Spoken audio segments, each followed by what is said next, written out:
The twins ran that part of London like an iron rod. There was nothing that went on in that East End that they didn't know about. If there was a wrongdoing, get off the manor, because they would come down on you like a ton of bricks. Welcome back to another Kray video. Please subscribe to our YouTube channel so you don't miss any videos. And for people really interested in the Krays, check out our private Facebook group, Krays, Crime Lords of London. We're a friendly and moderated group which has been running since January 2018. Please come and give us a try.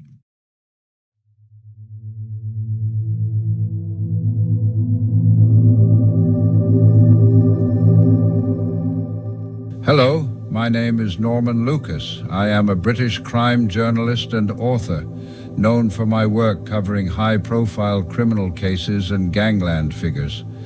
I worked as a crime correspondent for the Sunday Mirror newspaper and wrote several books on true crime subjects.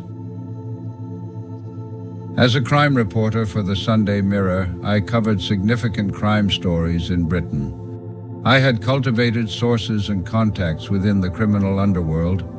Undercover, I worked my way into the inner circle of the notorious Kray twins to gather information for my reporting. Through my books and newspaper reporting, I provided the public with detailed accounts of some of the most shocking and notable crimes in British history, helping to shape public understanding of true crime and its perpetrators. I hope you enjoy my story. Rumors had been circulating in Aldgate, Whitechapel and Stepney that Oswald Mosley and his black shirts were planning a march through that area, and Jack Spot Kama revealed that he was approached to organize a resistance movement to the fascists. On the day before the procession, he visited an old friend, a cabinet maker in Aldgate, and asked him to make a special weapon for use against the black shirts. The cabinet maker produced a type of kosh shaped like the leg of a sofa but filled with lead at the wide end. On the day of the march, Comer stood on the pavement while his mob awaited the order to attack Mosley's thugs. In a newspaper article, he recalled that when the procession approached, it was the rummiest sight he'd ever seen in the East End. Mosley was standing upright in an open car giving the Hitler salute, and on each side of the car marched half a dozen all-in wrestlers, his bodyguards. Comer gave his signal and his mob stormed into the attack with Comer wielding his new weapon. The fight was of short duration. Mosley dived beneath the seat of his car and police officers turned the procession around, the black shirts retreating with their bloody wounded. That night, Jack Spot Corner became the East End's hero, and from that time on he organized a team of toughs to protect Jewish shopkeepers and householders from harm during black-shirt demonstrations, but his efforts came to be regarded with a good deal of suspicion when a number of shopkeepers and publicans complained that they were being asked to contribute anything from £2 to £10 a week to ensure that their premises were not damaged or they themselves injured during the demonstrations.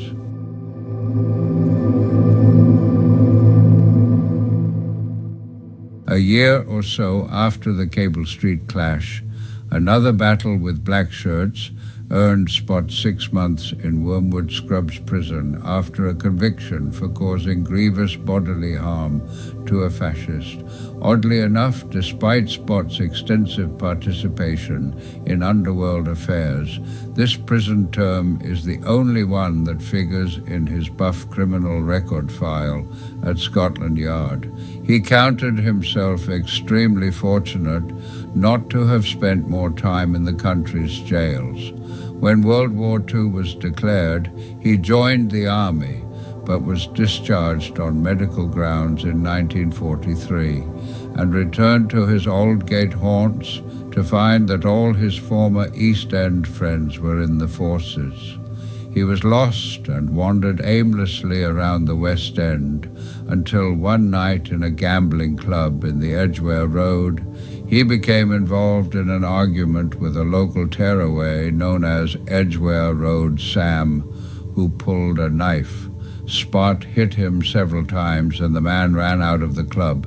His associates, believing Sam had gone to get a gun and not wishing to get mixed up in a shooting, vanished quietly. When the man returned, Spot guessed that he had been to the police to lay a complaint against him. With the possible prospect of another prison term hanging over him if he were convicted, Spot made a rapid disappearance. He decided that London held little future for him at that stage, and he took a train to Leeds. He said, "There were rumors that Leeds had become a pretty hot city in wartime. The rumors proved to be true. The wartime black market in Leeds was at its height.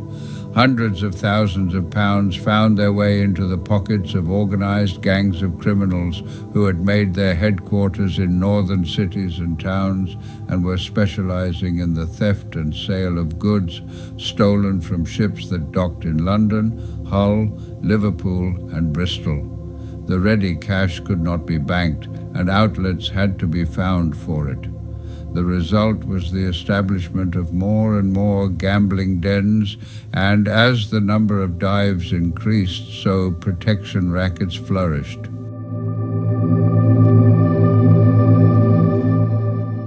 Spot ended up in a gambling club in Chapeltown, where the proprietor had been having trouble with a foreigner, one of two Polish brothers running a gang in Leeds. Spot tackled the Pole, ran him out of the club, and was at once offered a job as bodyguard to the owner. The owner was also a bookmaker, and he gave Spot work at the local dog track. The story of Spot's courage against the Pole quickly spread, and he became a troubleshooter in a number of clubs before eventually deciding to return to London, where he discovered that Edgware Road Sam had been jailed for fraud. Spot decided to surrender to the police for the alleged assault upon the North London tearaway. He appeared in court, maintained that he had fought Sam in self-defense and was acquitted. In an underworld which, owing to the war, was only thinly populated by strong-armed men, Spot suddenly discovered that he was much in demand as the result of the Leeds episode, and was surprised to receive calls for help from the owners of spielers, billiard halls, dog tracks and drinking clubs in Manchester, Liverpool, Birmingham and Newcastle, where he gathered a few men around him and pushed out protection gangs, upsetting people who overnight became Spot clients. Spot was in Liverpool in 1947, and while on his bookmaker's stand at Haydock Park Racecourse, he met the woman he was to marry, Margaret, an Irish girl who had come to England with £200 compensation for injuries sustained in a car crash. She went to Spot and backed a horse, and he was at once attracted by her good looks and pleasant, friendly smile. He took her out several times and showered her with furs, jewelry, and flowers, and when she returned to her home in Dublin, he frequently visited her until finally he persuaded her to come to London, where eventually he married her. To counter moves by local mobsters to infiltrate race courses, as the Sabinis had done, and take over bookmakers' pitches, Jockey Club officials themselves decided to allocate sites. On some courses, however, there was ground outside the jurisdiction of the club on what was known as the free side.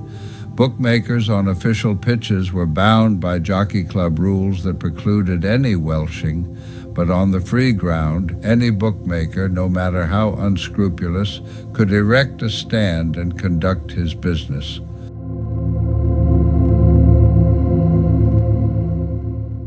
When Spot returned to the London crime scene, he managed to gain control of the pitches on the free side at Ascot and let out pitches for about £25 a day to various bookies, always ensuring that his friends got the best sights. There were plenty of men in the underworld or on the fringe who resented his monopoly of the pitches, and their resentment led to battles and knife fights in London. To gain control at Ascot, Spot had fought with a small mob at Islington, led by a man known as Little Jimmy. At one stage, Berkshire police threatened to arrest Spot, and he claimed that after one incident, the Duke of Norfolk, in his capacity as a jockey club official, ordered that Spot should appear before him, but a racecourse official from the north was reputed to have talked Spot out of trouble. Spot made a parallel claim to that made by Hill. He too described himself as the underworld boss, who kept the peace in a criminal jungle. His big move into the West End came when he took over the management of one of London's largest clubs, from which he took a cut of £200 each week, and later when he opened up his own club in Soho. The tough boy from the East End had arrived in 40 guinea suits, 3 guinea ties bought in Bond Street, and handmade shoes that cost 15 guineas a pair.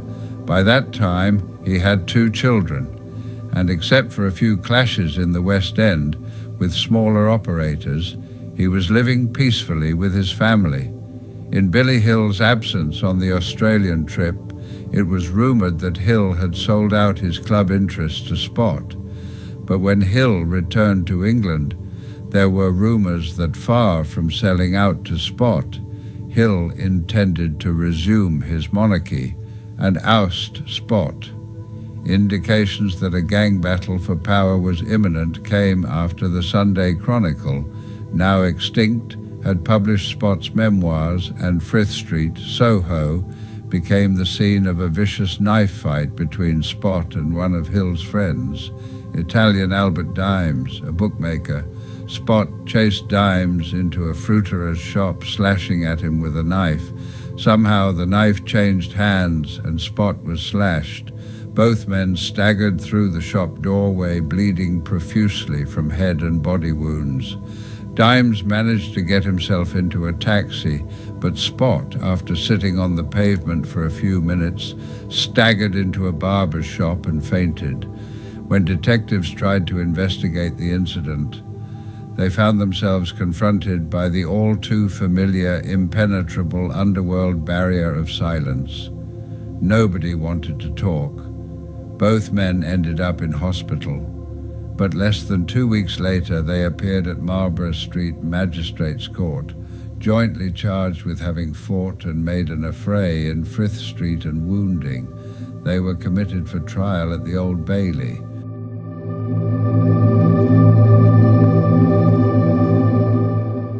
The trial opened on the 19th of September, 1955.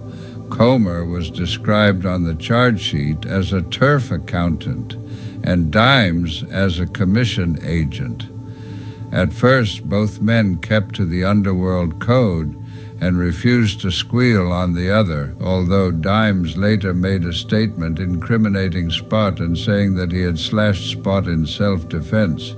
The greengrocer described how Dimes had rushed into the shop, bleeding from a cut on the face, and Spot had dashed in after him, brandishing a knife. The fight followed an argument over Spot's method of allocating pitches to bookmakers, with Dimes warning him not to attend any further race meetings. There was a great deal of legal argument in court as to whether Dimes was actually fighting or defending himself, and Spot's counsel, Miss Rose Heilbronn QC, was unsuccessful in her attempts to get the greengrocer to say that Dimes was the aggressor. Dimes' counsel, Mr. G.D. Roberts QC, submitted that there was no evidence that Dimes had wounded Spot with intent to cause grievous bodily harm, and when the jury failed to agree upon a verdict, the judge instructed them to return a not guilty verdict against both men on the charge of making an affray in a public place. because the greengrocer's was not, in fact, a public place. The judge also instructed the jury to return a verdict of not guilty in the matter of Dimes being charged with possession of an offensive weapon. The jury was then discharged. A new trial was arranged to start on September 22nd on charges of wounding, and when it opened, Spot gave his version of the argument he had had with Dimes. He said he had been warned by telephone not to attend any more race meetings and had arranged to meet Dimes to discuss the matter. Spot had been paying around £300 to rent pitches at various courses and had been subletting them to bookmakers. Dimes was alleged to have said that Spot should pass the control of the pitches over to somebody else. The two men began pushing each other, and Spot alleged that Dimes produced a knife and stabbed him in the arm and in the face. They had struggled together through the door of the greengrocer's shop, and then Dimes had stabbed him in the side. In reply to prosecuting counsel, Spot said that Dimes must have received his injuries during the fight. Then came a dramatic turn in the trial. Spot's solicitor received a telephone call from a man who said that he had witnessed the fight and wished to give evidence to support Spot's case. The caller was Christopher Glinsky of Kendall Street, Paddington, who stated that he was an interpreter.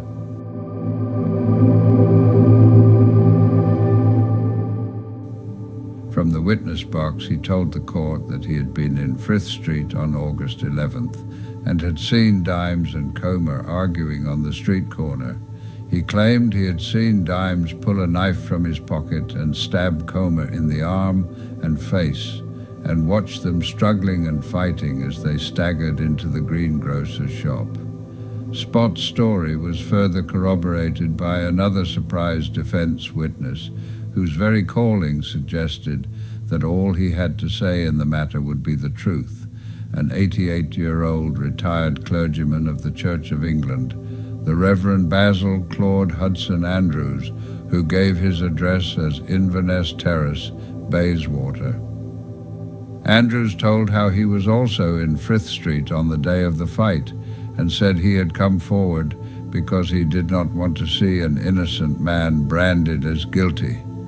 After reading reports of the first trial in which the jury could not agree, he had decided that his best course would be to contact Mr. Perkoff, Spot's solicitor.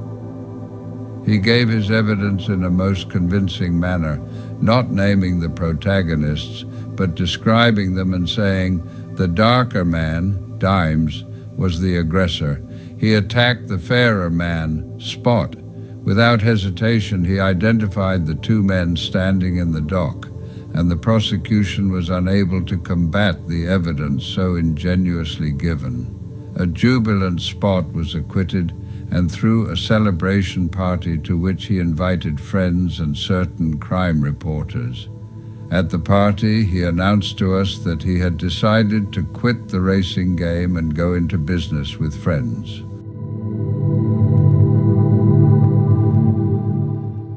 On Tuesday, September 27th, 1955, Albert Dimes walked out of the Old Bailey a free man, having been found not guilty of wounding Spot. His acquittal came after the judge, Sir Gerald Dodson, had told the jury, "It is better that I should say no more at the moment." He paused for nearly half a minute and then continued, "So I won't." He went on, "There is much that could be said, but it is enough that now, on my direction, you should return a verdict of not guilty."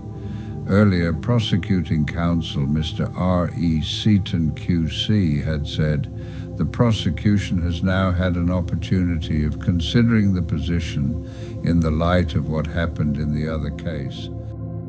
The acquittal of Spot. The conclusion we have arrived at, subject to your approval, is that it would be quite wrong in the circumstances to ask the jury to convict Dimes. Agreeing, Sir Gerald commented, "From the moment that the verdict was returned on Friday, this position began to develop. Having regard to what happened on Friday, It would be manifestly unjust that this man should be put on trial. It would be quite improper for the jury to be asked to find him guilty, especially when witnesses in the case said that the other man was the assailant. It seemed here that the judge was referring to the evidence of the greengrocer, but not mentioning the contrary evidence given by Glinsky and Andrews. Mr. G.D. Roberts, QC, defending Dimes, said that there was no evidence to convince anyone that Dimes was doing anything except defend himself from a murderous attack. The extraordinary circumstances of the trial led the incident to become labeled as the fight that never was, but the affair had not ended. Almost immediately after Dimes's acquittal, rumors about the Reverend Andrews' reputation began circulating throughout underworld and newspaper circles. People who had known Andrews well before the trial telephoned Scotland Yard expressing the view that he had been got at. Andrews made another surprise move. He telephoned the Daily Sketch and dictated a letter in which he indignantly denied rumors that he had in any way committed perjury and declared he had definitely not received material gain from anyone for giving evidence. He reminded people that he was in holy orders, having only the interests of the truth at heart, and stating that he would be quite willing to tell the police the same thing if they questioned him. The Daily Sketch at once made him their guest and rented an hotel room for him. Then he felt constrained to mention his difficulties, which were due to my changes of address and my harmless flutters in the sporting world. They were only temporary and attributable to his age and inexperience. He added that he, as a man of peace, would like to bring about a reconciliation between the parties in strife, who seem to have forgotten that by what they have done, they are debasing the sacred brotherhood of man. He regretted that his innocent walk up Frith Street, Soho, that day has made me finish up in a nest of trouble, with enemies in the underworld I never dreamed existed.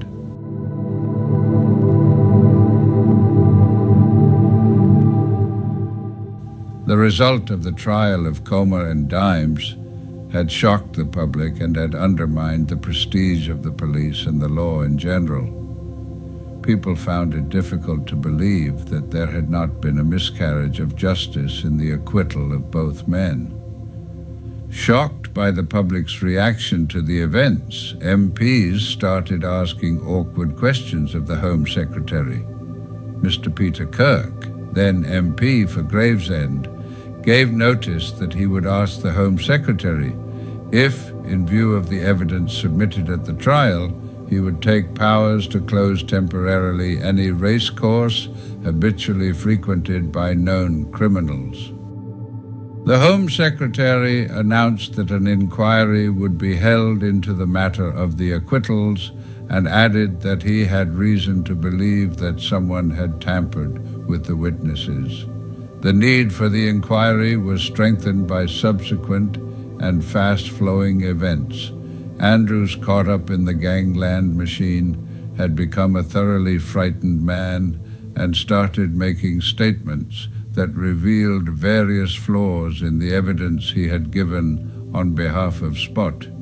He threw some light on his own character by saying, "I have done some shady things in my life for which I am truly sorry. I shall be sad if my life ends with a cloud like this over it." The elderly clergyman was given an opportunity to make amends. He was summoned to Scotland Yard, where he made a long statement revealing that the Spot trial was a complete farce. Gradually, the extraordinary story that had led to Andrews' intervention in the case of the fight that never was emerged. About a year earlier, Andrews had rented rooms at the house of Peter McDonough, a 45-year-old former head waiter at Covent Garden Opera House who had looked after the Royal Box. He lived at Upper Berkeley Street, London, W1. In April 1955, McDonough was bound over at Bow Street Magistrates Court for being found in a gaming house. He was a gambler, owing money amounting to £134 to various bookmakers. That's all for this episode, my friends. Hope you enjoyed it, and I'll see you in the next one.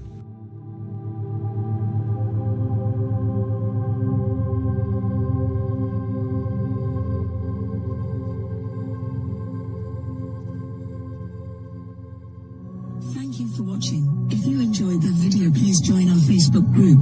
It's called Krays Crime Lords of London. We're a friendly moderated group with over 1,000 Kray and other celebrated gangster videos available for view. There's also thousands of images in the photos sections. The link for the group is in the YouTube description section. I hope we see you there soon. Leave a like and subscribe.